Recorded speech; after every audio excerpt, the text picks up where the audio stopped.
turning the sea into land, something the small island nation of Singapore has been doing for years through land reclamation. It now has 22% more land than when it was a British colony in the 1950s. But there's a storm brewing over just where the sand has been coming from to help Singapore grow.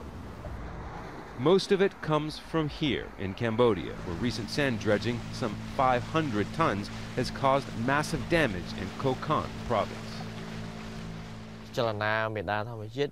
We are concerned that the sand dredging here is destroying the aquatic life and the biodiversity, especially the mangrove forest. And that means trouble for those who have relied on the river for their living for generations. The fish habitat has been lost.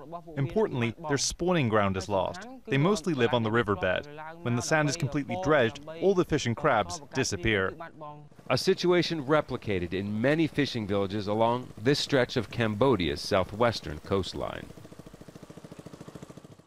The United Nations, this is its regional headquarters in Bangkok, has a database called UN TradeCom. Its numbers indicate a huge discrepancy in the amount of sand Cambodia says it has exported to Singapore and what Singapore says it has imported.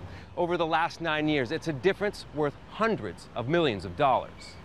Cambodia says it only sold $5 million worth of sand. Singapore says it bought $752 million worth. The export of sand is private enterprise in Cambodia, but those figures work out to about $90 million that should have been paid in taxes. So not only are the people in the dredging areas living through the adverse environmental impact, they are not seeing economic benefit from the sand being exported. The Cambodian Minister for Mines and Energy was called in front of opposition party members earlier in December. He was asked to explain the discrepancy in the export figure.